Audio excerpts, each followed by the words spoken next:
3 for 5 at 1 Youngster is recorded live in front of a mythical audience. Alright, check it out. What's up, man? We are here, 3 for 5 at 1 Youngster, Lay Ill Kid putting it down for you. First up, first topic we got to get to. The weekend has finished, the weekend has come in, and it's time to talk about XMEN Apocalypse. Now, sure, some of you may have already seen my review, seen my score. I gave it 2.5 stars. I wasn't too pleased with it, so let's go on and get into it. First up, I'm going to give you the good, and I'm going to follow up with the bad and give you my overall impression. First up, the good stuff is there's this sequence at the beginning with Magneto, and you see him and his new life after the events of Days of Future Past, Days of Future Past, and also following up with his relationship with Professor X after First Class and all of that. So you get to see his new life and his wife and his child, and that story I actually enjoyed. I enjoyed it well. It was well acted, and you got to see him trying to just leave an old life behind, trying to leave anger and things of that nature just behind him, and to start on this new life filled with love and filled with family. And it's something that's really, really touching, and I really enjoyed it. Another good thing is we get to see a scene with Quicksilver, where he gets to do his Quicksilver thing. It's very similar to his sequence in Days of Future Past, but there's a slight twist to it.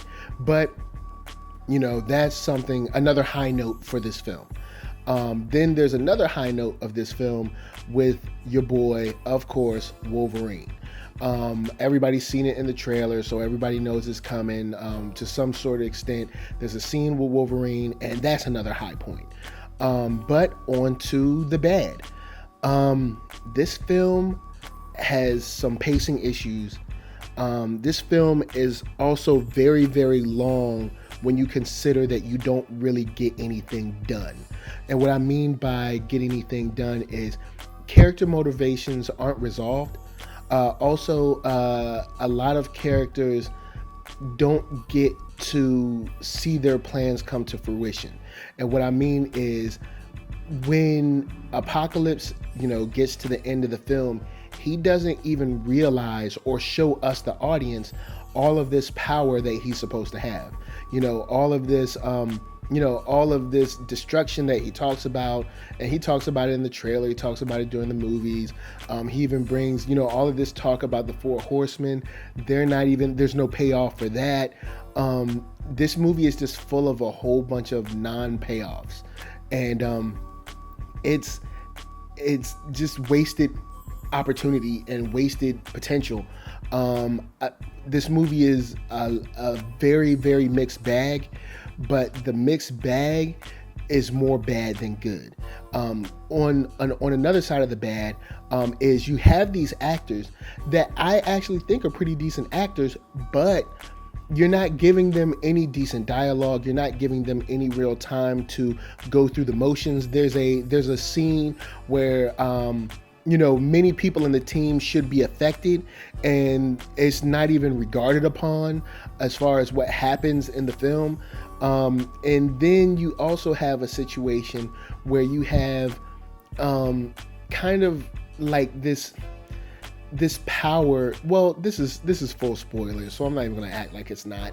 The Phoenix Force for Jean Grey. I don't know what it is about Bryan Singer and what it is about anyone else who handles the character, but they act like the Phoenix Force has always been inside of Jean Grey, and it just comes out of nowhere, and it's just a cheap payoff, and it's weak, and it's not worth it. Also, Beast, they need to just rework that outfit. It just does not work. It looks very. It just, for a film that cost probably like $200 and something million, it just looks out of place. Also, another thing is, I've got to say that Olivia Munn just has a blank stare in most cases, and it kind of pulls me out. Also, Jennifer Lawrence, she's just not feeling it. She's just walking through and doing the motions. Also, my thing is, if you're not going to be Mystique, that's fine, but just don't be in the movie. You know what I'm saying? Because it's like, for however you feel about Rebecca Romaine Stamos, at least, or Rebecca Romaine, I don't know if that's her, whatever, but at least she stayed in character the whole time. Now you have a situation with, Jennifer Lawrence where she just wants to be Jennifer Lawrence in the movie. And that's cool if you want to be Jennifer Lawrence, you just can't be that here because this is the X-Men film. And if you don't want to do that, that's cool, just don't be here. Instead of just like ghost walking through the role. But lastly, of a movie that I didn't really like it on a whole. There's like 3 parts of this whole film that I like. I think it's time for Bryan Singer to move on. I really do. And that's really all I can say about it. He's done all he can. I haven't really liked what he's done, but he's done it for better or for worse. And I think it's just time for him to move on, man. It's been like, 4 or 5 movies, something like that. So it's time for him to move on and do something else because X-Men just isn't for him anymore. But anyway, that's my review. As far as if you should go out and see it, no, I don't think you should. I don't think there's any reason for you to go see this in the theater. I think that you can definitely wait for this to hit Netflix or whatever. But anyway, much love. And of course, we got to get the next topic. We got to get into something that's very, very serious. Because I was having a conversation with this lady talking about, American food and this, that, and the third. And I was like, you know what? America's food is Southern food. You know what I'm saying? Because she was bringing up all these foods that I'm like, yo, this really ain't America's food. She was like, oh, pizza. I'm like, well, pizza ain't really ours. And then she was like, oh, well, how about hamburgers? And I was like, well, there's an argument that hamburgers aren't really ours. So I was like, look, the only real homegrown American food is soul food. That food from the South. You know what I'm saying? That's what we got. That's what we made. And a lot of people be hating, but I'm going to put you on the road like this. Check it. Any food that you might think is dope, you be like, oh, I love Thai food. Well, it ain't from here. Or I love Chinese food. It ain't from here. Or I love Brazilian food. It ain't from here. Or I love, Hawaiian or whatever. Whatever it is, Italian, whatever it is, it ain't from here. You know what I'm saying? Let's make America great again by getting some, some good old Southern food, some biscuits, some gravy, some mashed potatoes, some collard greens, you know what I'm saying? Some chicken, you know what I'm saying? Maybe some yizams, you know what I'm saying? That's what it's all about. That's, made in America, player. That's right. Made in America.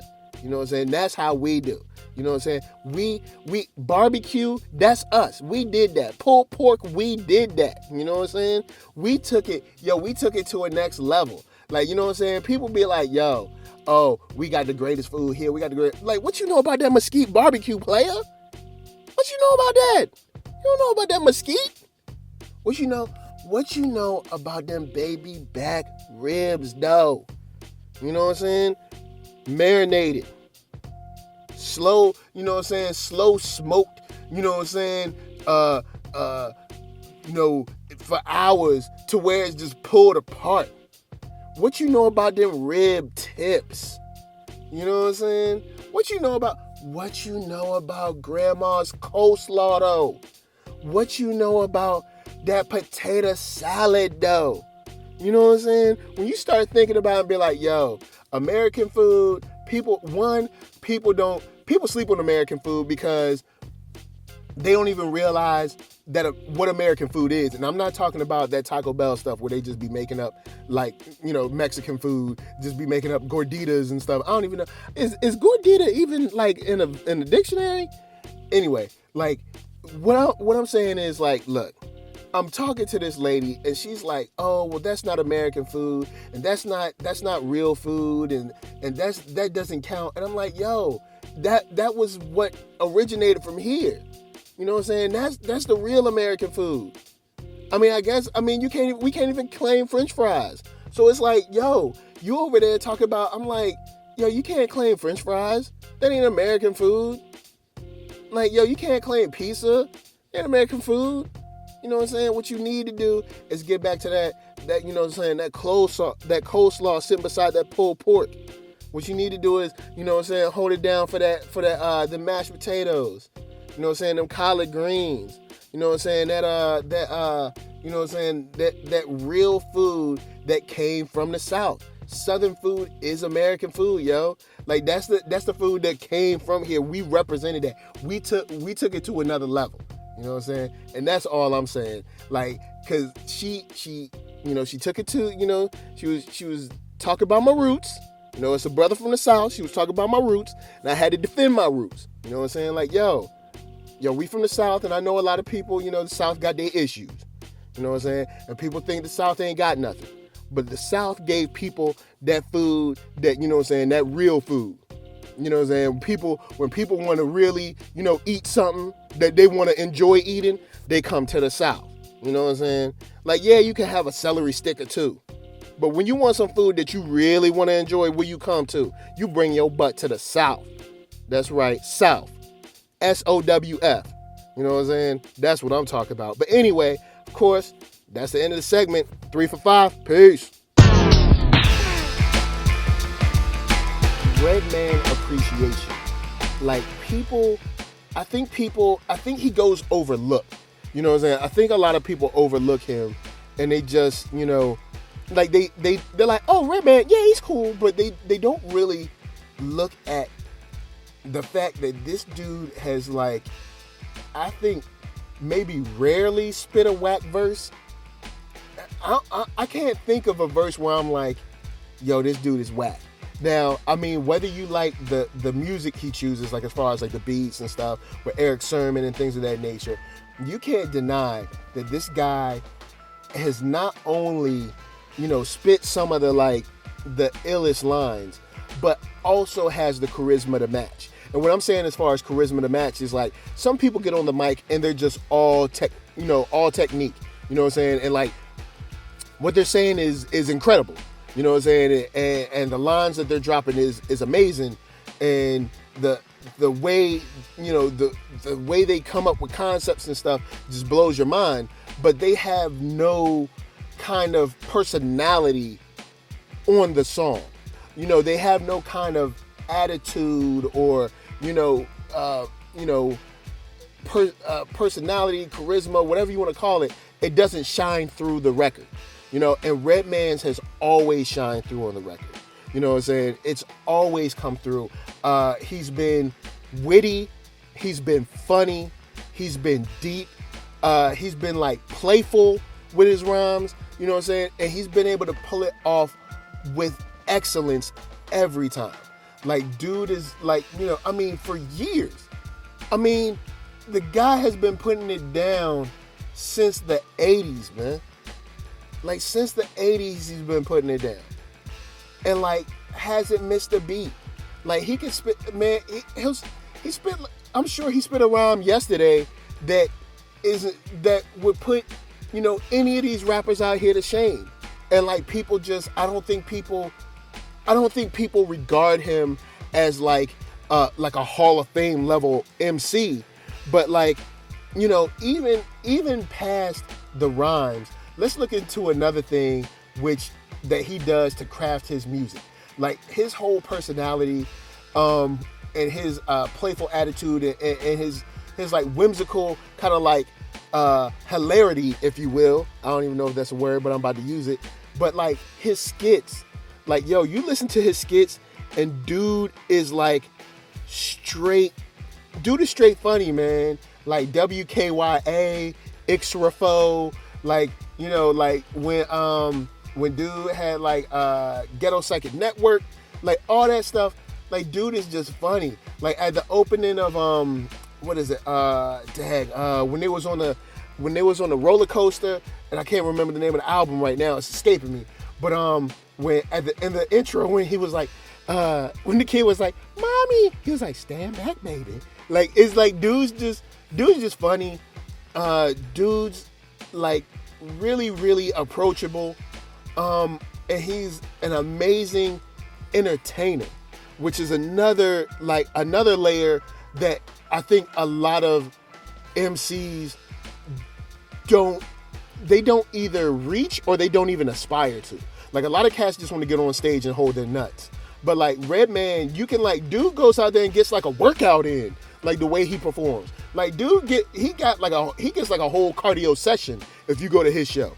Like dude like is all around the stage. Dude is giving energy. Dude is giving love. And like on top of that, it's all laced with like top quality lyrics, top quality bravado and attitude and like charisma and just like, just like, just style and man, I can't even explain it. The dude just is dope and deserves our appreciation. If you got any time today, get on YouTube, go on his website, whatever it is, check out a song or two of his. Like the dude is dope.